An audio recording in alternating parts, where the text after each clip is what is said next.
हम लोग छात्रों के हित की बात सोचते हैं और छात्र की जो भी वाजिब बातें होंगी वो सुनी जाएंगी कि उसमें कहां पे। सुबह शाम की चक्री में पिसती रहती है दिन भर, माहवारी की पीड़ा हो या बीमारी की तकलीफें, किस्मत का लिखा है शायद, ये सोच के सब सह जाती है।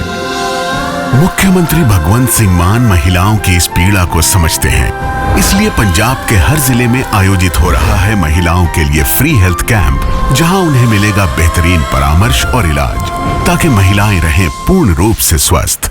पेपर लीक हुआ तो किसको गया, ये किसकी साजिश हो सकती है?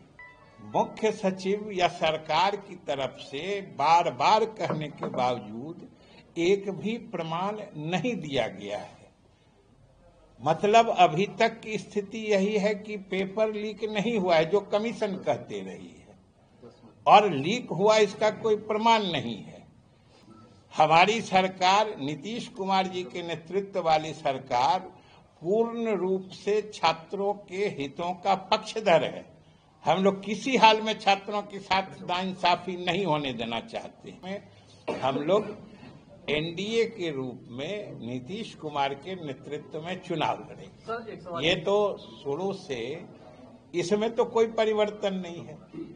तो जिधर परिवर्तन है, जिधर विरोधाभास है, आप उसका स्पष्टीकरण तो उधर से लीजिए ना। हम लोगों के तो स्टैंड में कोई फर्क आया नहीं। सर, एक सवाल है, बीपीएससी के जो स्टूडेंट्स प्रोटेस्ट कर रहे हैं, क्या बीपीएससी के जो अभ्यर्थी हैं वो प्रोटेस्ट कर रहे हैं, आंदोलन कर रहे हैं, आपको लगता नहीं कि इस साल में अगर अभी ऐसा रहा, वो री एग्जाम की मांग है, वो मांग कर रहे हैं कि पुनः परीक्षा हो, वो मांग कर रहे हैं कि पुनः परीक्षा हो, सरकार की बिक्री होगी नए साल में? अब ये तो आप लोग अगर कहते हैं कि सरकार की तरफ से कोई क्लैरिटी नहीं है, इससे ज्यादा और सरकार की तरफ से क्या क्लैरिटी हो सकती है? तो मुख्य सचिव, उससे बड़ा कोई अधिकारी होता है सरकार में? तो वो बार बार कह रहे हैं कि किन्हीं को अगर पेपर लीक के बारे में या एग्जामिनेशन के लिए जो इंतजामात किए गए थे उसमें कोई शिकायत है, कोई प्रमाण है, तो आप आके दीजिए, हम निश्चित उस पर का संज्ञान लेंगे और उस परिप्रेक्ष्य में जो भी उचित कार्रवाई होगी करेंगे। और जब उन्होंने, मुख्य सचिव ने स्वयं आगे बढ़कर सरकार की तरफ से सारे हमारे छात्रों से या अभ्यर्थियों से खुला न्योता दे के रखा है, जो आपको क्या परेशानी हुई है जो सरकारी इंतजामात के कारण हुआ, वो बताइए, उसका हम निराकरण करेंगे, चाहे जिस रूप में जो भी करना पड़ेगा सरकार करेगी। हम लोग छात्रों के हित की बात सोचते हैं और छात्र की जो भी वाजिब बातें होंगी वो सुनी जाएंगी। और छात्रों के प्रतिनिधि मंडल, कल उनसे दो प्रतिनिधि मंडल मुख्य सचिव से मिले हैं, उन्होंने सारी बातें कही हैं, लेकिन हमको जो जानकारी है कि उसमें कहां पेपर लीक हुआ तो किसको गया और वो लीक्ड पेपर का प्रमाण कहां है, ये अभी तक मुख्य सचिव के संज्ञान में भी नहीं लाई गई है। अब आप सोचिए कि पेपर लीक हुआ नहीं और पेपर लीक हुआ, इस बात का हंगामा करके परीक्षा में बाधा डाली गई, एक सेंटर पर बवाल हुआ, ये किसकी साजिश हो सकती है? हम तो आपके माध्यम से छात्रों से ही समझना चाहते हैं कि अभी तक एक भी प्रमाण किसी केंद्र से पेपर लीक होने का मुख्य सचिव या सरकार की तरफ से बार बार कहने के बावजूद एक भी प्रमाण नहीं दिया गया है। मतलब अभी तक की स्थिति यही है कि पेपर लीक नहीं हुआ है, जो कमीशन कहते रही है, और लीक हुआ इसका कोई प्रमाण नहीं है। तो जिन्होंने हंगामा मचाया, आखिर उनसे भी तो जरा पूछिए कि जब कोई प्रमाण नहीं है, तो हंगामा खड़ा करके छात्रों के भविष्य के साथ खिलवाड़ करने की साजिश क्यों की जा रही है? समझने की बात तो ये है। आप लोगों को तो सवाल ये पूछना चाहिए। तो इसलिए सबसे नहीं, आपको तो आप लोग नहीं, हम लोग इसलिए कि आपका काम सिर्फ समाचार दिखाना थोड़े है। आप इस समाज में नहीं रहते हैं।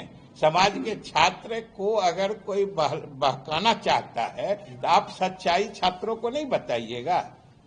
आपके भी जिम्मेदार पत्रकारिता की यह भी जिम्मेदारी होती है कि आप सही चीजों से, जिनको अगर शिकायत है, जिनको ये लग रहा है कि हमारे साथ कोई नाइंसाफी हुई है और सही माने में हकीकत कुछ और है जो आप जानते हैं, तो आप बोलिए। समाज के हित में आपका नहीं दायित्व है जो सही चीजों से हम सारे लोगों को अवगत कराएं?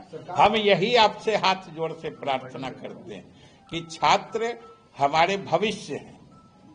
हमारी सरकार, नीतीश कुमार जी के नेतृत्व वाली सरकार, पूर्ण रूप से छात्रों के हितों का पक्षधर है। हम लोग किसी हाल में छात्रों के साथ नाइंसाफी नहीं होने देना चाहते।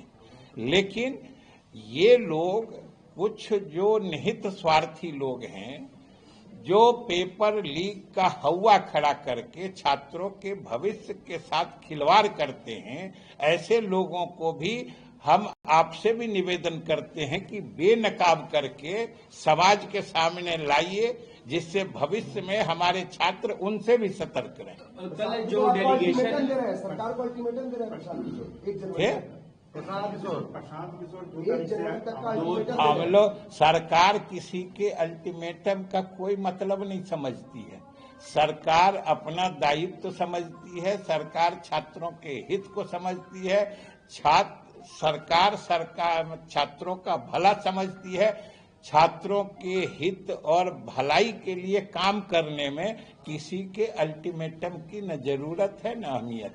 कल जो अभ्यर्थी लोग गए थे, जो डेलीगेशन गया था, कुछ अभ्यर्थियों ने कहा है कि कई डॉक्यूमेंट जो है मुख्य सचिव के पास हमने पेश किया है। तो आपको कॉपी ले लीजिए, आप समझ लीजिए। अगर आपको लगता है वैलिड तो आप हमको भी दीजिएगा, हम भी बात करेंगे। लेकिन हमको जो पता है कि पेपर लीक होने से संबंधित कोई डॉक्यूमेंट मुख्य सचिव को नहीं दिया गया है। 2 डेलीगेशन मिला। मंत्री जी, सवाल ये है कि छात्र सड़क पर हैं, आज सरकार भी समझ रही है, लोग भी देख रहे हैं। आखिर उन छात्रों से सरकार की तरफ से पहल क्यों नहीं हो रही है कि उनको कन्विंस करके उस अनशन को, धरना को खत्म कराया जाए और उनको पढ़ने के लिए कहा जाए? अगर मान लीजिए छात्रों ने कहा कि लीक हुआ है, लीक का कोई सबूत नहीं है, तो इस सरकार की भी जिम्मेवारी बनती है कि उन छात्रों के प्रतिनिधि मंडल को मंत्री स्तर पर बुलाइए, सीएम स्तर पर बुलाया जाए, ताकि उनको कन्विंस किया जा सके। क्यों अब राजनीतिक रोटी दूसरे को सेकने का मौका आप दे रहे हैं? हम लोग किसी को मौका नहीं देते हैं, और सरकार में मुख्य सचिव से बड़ा कोई अधिकारी नहीं होता है। और आपको क्या लगता है कि मुख्य सचिव के स्तर पर बात होना, खुले तौर पर जिनको जो कुछ कहना है आइए, ये सरकार का पारदर्शी तरीका नहीं है तो और क्या है? सीधी बात है। और अगर हम तो आपको भी निमंत्रण देते हैं, आप भी अपनी जिम्मेदारी समझिए, आप कन्विंस होइए कि पेपर लीक हुआ है। आपको अगर कोई छात्र उपलब्ध करा देते हैं, कोई नेता उपलब्ध करा देते हैं, तो आप लेके आइएगा। हम लोग उसका न सिर्फ स्वागत करेंगे बल्कि उसके आधार पर आगे की कार्रवाई करेंगे। आप भी बोल रहे हैं कि मुख्य सचिव लेवल का बातचीत चल रही है, लेकिन चल रही है हमने कहा, ये आप जोड़ दिए। हमने कहा बात हुई है, चल कहाँ रही है? ये कोई अनवरत चलने वाली प्रक्रिया नहीं है। सर, ये 12 दिन बाद क्यों? क्या 13 दिन बाद ये बातचीत नहीं? मुख्य सचिव का खुला निमंत्रण है। 13 दिन क्या, 30 दिन तक भी किन्हीं को कोई मिलेगा तो दे सकते हैं। आप क्यों हड़बड़ा रहे हैं? सर, 600 अभ्यर्थियों पर जो एफआईआर हुआ है, 600 अभ्यर्थियों पर अब एफआईआर वाला बात, कानूनी पक्ष तो पुलिस और अधिकारी देख रहे हैं उसको देखेंगे और हमेशा छात्रों के हित में जो भी उदारता पूर्वक उस पर विचार हो सकता है वो किया जाएगा। पर जो एग्जाम होगा एक सेंटर पे वही रहेगा सर। हाँ? 4 जनवरी को जो री एग्जाम होने वाला है एक सेंटर पे बापू परीक्षा केंद्र पर उस पर रहेगा। नहीं, वो तो आपको कमीशन बताएंगे ना। हम लोग कमीशन स्वतंत्र है, कमीशन को सिर्फ वैकेंसी सरकार देती है, बाकी एग्जाम लेना देना ये निर्णय वो करते हैं। ये तो चूंकि छात्र हमारे भविष्य हैं, हमारे समाज के सबसे संवेदनशील वर्ग हैं, इसलिए उनके तरफ से सरकार सोचती है, वरना कमीशन तो स्वतंत्रता से काम करता है। 24 की बात हो गई, लेकिन 25 में आप लोग का भी एग्जाम है।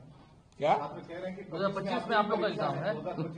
24 में तो हम लोग का एग्जाम हो गया, 25 में आप लोग का ये आपको नहीं पता है कि ये छात्रों को हम लोगों को स्मारित करने से पहले हम लोग पिछले 4.5 साल से जान रहे हैं कि 25 में हमारा इम्तिहान है और हम लोग उसकी पूरी तैयारी कर लिए हैं और उसमें न हम लोग पेपर लीक होने देंगे।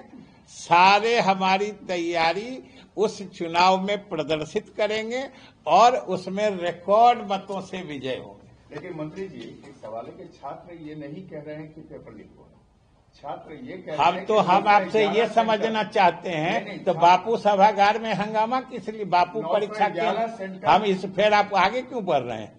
वहीं पे अटकिए, थोड़ा जो बात उठाते हैं उसको स्पष्ट करिए। नहीं, हम ये कह रहे हैं कि पेपर लीक नहीं हुआ है। अगर छात्र संतुष्ट हैं तो बापू परीक्षा केंद्र पर हंगामा किसने किया? चुप क्यों हो गए? उसी जोर से बोलिए। और जो सुनिए मेरी बात, आपकी कमजोरी नहीं, ये आपकी कमजोरी है, सच्चाई आप नहीं दिखाते।